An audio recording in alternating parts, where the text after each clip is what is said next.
ሰላም ጤና ይስጥልኝ የዘሪቪው ቤተሰቦች እንዴት ናችሁልኝ? ሰላማችሁ ብዝዝት ይበልኝ እያልኩኝ ወደ ዛሬው ታሪካችን እንገባለን። ዛሬ የምናየው ፊልም መጀመሪያ ላይ ተራ የፍቅር ታሪክ ይመስላል። ነገር ግን በውስጡ የያዘው ከባድ ሚስጥር መጨረሻ ላይ ሙሉ በሙሉ የማይጠበቅና ልባችሁን የሚገዛ ድንቅ ስራ ነው። እስከ መጨረሻው ድረስ አብራችሁን ቆዩ። ታሪኩ የሚጀምረው ኬቲ በምትባለው ገጸ ባህሪ ነው። ኬቲ መጀመሪያ ላይ ትኖር የነበረው በትልቁ ቦስተን ከተማ ውስጥ ነበረ። ህይወቷ ግን ፍጹም ሲኦል ነበር። ኬቪን የተባለ በከተማ ውስጥ የሚሰራ ፖሊስ ባል አላት። ይህ ባሏ በውጪ ለሰው ህግ አስከባሪ የተከበረ ፖሊስ ቢመስልም በቤት ውስጥ ግን በጣም ጨካኝ፣ ሰካራምና በትንሽ በትልቁ ኬቲን በከባድ ሁኔታ የሚደበድብ አውሬ ነበረ። ኬቲ በየቀኑ የምትኖረው በሞትና በህይወት መካከል ሆና በከፍተኛ ፍርሃት ነበረ። ከሱ ለማምለጥ በሞከረች ቁጥር የፖሊስ ስልጣኑን ተጠቅሞ ይዛትና ይበልጥ ያሰቃያት ነበረ። ፊልሙ መጀመሪያ ላይ የሚያሳየን ያንን ሲን ያመለጠችበት አስደንጋጭ ምሽት ነው። በዚያች ምሽት ባሏ በከፍተኛ ስካር ውስጥ ሆኖ ኬቲን ሊገላት አንቋት ሳለ ራሷን ለመከላከል ስትል ጠረጴዛው ላይ የነበረውን ቢላዋ አንስታ በድንጋጤ ሆዱ ላይ ተወጋዋለች። እሱ ደም እየፈሰሰው መሬት ላይ ሲወርቅ ኬቲ አሁን ካላመለጠች እንደሚገላት ስለምታውቅ ጸጉሯን በአጭሩ በቢላዋው ቆርጣ የለበሰችው ልብስ በደም እንደተበከለ በሌሊት ሮጣ ወደ አውቶቡስ ጣቢያ ትገባለች። ባሏ ኬቪን ወዲያውኑ ለፖሊስ ጓደኞቹ ደውሎ በግድያ ወንጀል ትፈለጋለች በሚል የእርሷን ፎቶ በየቦታው እንዲበታተን ያደርጋል። ኬቲ ግን ማንነቷን ደብቃ የረጅም ርቀት አውቶቡስ ውስጥ ገብታ ትሰወራለች።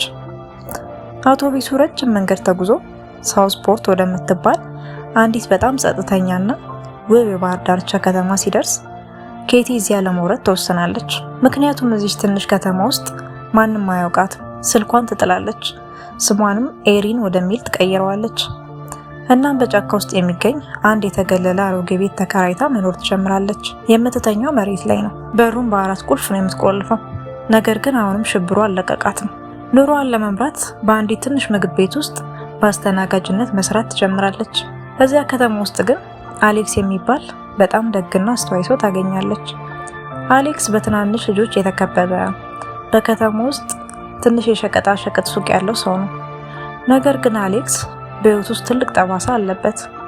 ይህም የሚወዳትን ሚስቱን በካንሰር በሽታ ምክንያት ካጣ ዓመታት ቢሆኑ አሁንም የሷን ማጣት መርሳት አቅቶት ሁለቱን ትናንሽ ልጆቹን ወንዱ ጆሽ ሴቷ ደግሞ ሌክሲ ለብቻው እያሳደገ የሚኖር ብቸኛ አባት ነው። ለመጀመሪያ ጊዜ የተገናኙት ኬቲ ወደ አሌክስ ሱቅ እቃ ለመግዛት ስትሄድ ነበረ።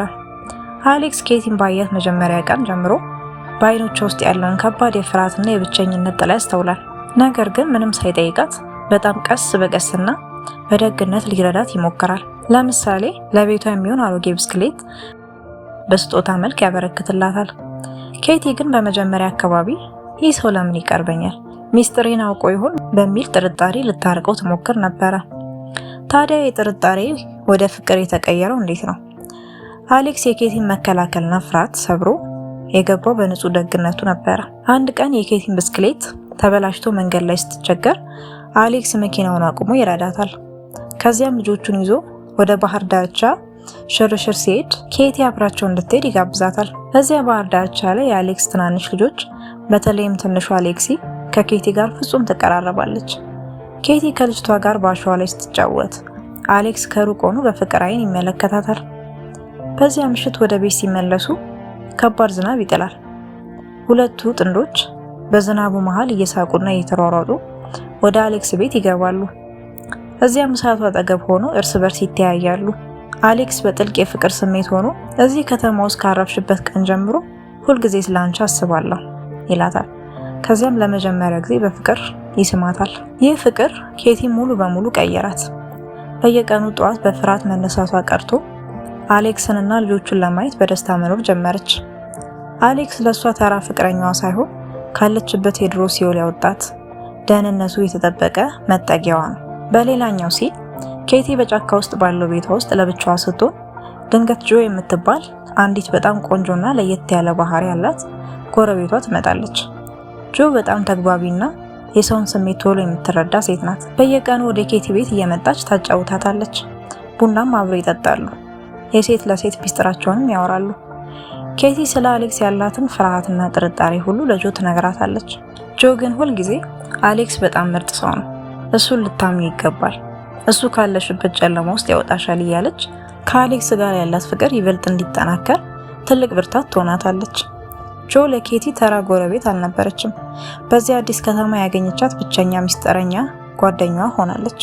ነገር ግን በዚህ ሁሉ የደስታ ኑሮ መሃል ያ ጨካኝ ባሏ ኬቪን በመጨረሻ ኬቲ ያለችበትን ከተማ መርምሮ ይደርስበታል። አንድ ትልቅ የከተማዋ በዓል በሚከበርበት ምሽት ፖሊሱ ባሏ ድንገት ከቤቲ ፊት ለፊት ይቆማል። በኃይል ይዟት ሊሄድ ሲል አሌክስ ይደርሳል። በመካከላቸውም ከፍተኛ ትግል ተደርጎ አሌክስ እና ኬቲ ተደጋግፈው ያንን ጨካኝ ሰው ያሸንፉታል። እሳቱም ይጠፋል። ኬቲ አሁን ሙሉ በሙሉ ከድሮ ፍርሃቷ ነጻ ትሆናለች። ከጥቂት ቀናት በኋላ አሌክስ ወደ ኬቲ ይመጣና የሞተችው ሚስቱ ከመሞቷ በፊት ለባሌ አዲስ ፍቅረኛ ብላ ያስቀመጠችውን ትንሽ የድሮ ሳጥን ይሰጣታል። እንግዲህ ተመልካቾቼ አሁን ወደ ተወሳሰበው ክፍል ደርሰናል። ከጥቂት ቀናት በኋላ ኬቲ ደብዳቤውን ገልጣ ስታነበው በሚያስደንቅ ሁኔታ እንዲህ የሚል ጽሑፍ ሰፍሯል። ባሌን አሌክስንና ልጆቼን በሚገባ እንድትንከባከቢልኝ አደራ አልሻለሁ። አንቺ እዚህ ከተማ ውስጥ እግርሽ በረገጠበት መጀመሪያዋ ቀን ጀምሮ እኔ ለአንቺ ትልቅ ጥበቃ ሳደርግልሽ ነበረ ይላል። ኬቲ ሙሉ በሙሉ ግራ ተጋብታ ከደብዳቤው ጋር አብሮ የተያያዘውን የሞተችውን ሚስቱን ፎቶ ታወጣዋለች። ፎቶውን ስታየው ግን ሰውነቷ በድንጋጤ ከው ይላል። እንባዋም ከዓይኖቿ ይፈሳል። በፎቶ ላይ ያለችው ሴት ላለፉት ወራት በጫካው ቤት እየመጣች ስታማክራትና ብቸኛ ጓደኛዋ ሆና የኖረችው ጎረቤቷ ጆ ናት።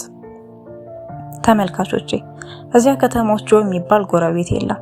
ይልቁኑ ባሏ አሌክስና ልጆቿ ካለባቸው ከባድ የብቸኝነት ጨለማ እንዲወጡ ለነሱ የምትሆን ምርጥ ሴት እንድትመራላቸው ጠባቂ መልአክ ሆና የመጣችው የራሱ የሞተችው ሚስቱ መንፈስ ነበረች። ኬቲ በድንጋጤና በእንባ ተውጣ ዞር ስትል ጆ በሩቁ ቆማ ታያታለች። ጆ በፍጹም ሰላማዊና ውብ ፈገግታን ኬቲን በዓይኖቿ እያመሰገነች ቀስ እያለች በአየር ላይ ትተናለች። ፍቅር ከሞት በኋላ እንኳን የሚቀጥል ታላቅ ኃይል መሆኑን ፊልሙ በዚህ አስደናቂ መንገድ ያሳየናል። የዛሬው ፊልም ሴፍ ሄቨን ይሄንን ይመስል ነበረ። ይህ ማንም ያልጠበቀው መጨረሻ ልባችሁን እንደነካው አልጠራጠርም። እናንተስ ይህንን መጨረሻ ገምታችሁ ነበረ? ሀሳባችሁን ኮሜንት ላይ አስቀምጡልኝ። የዛሬው ቪዲዮም ቻናላችንን ሰብስክራይብ ማድረግና ቪዲዮውን ላይክ ማድረግ እንዳትረሱ። በሚቀጥለው በአዲስ ፊልም እስክንገናኝ ድረስ ቻው፣ ሰላም ሁኑልኝ።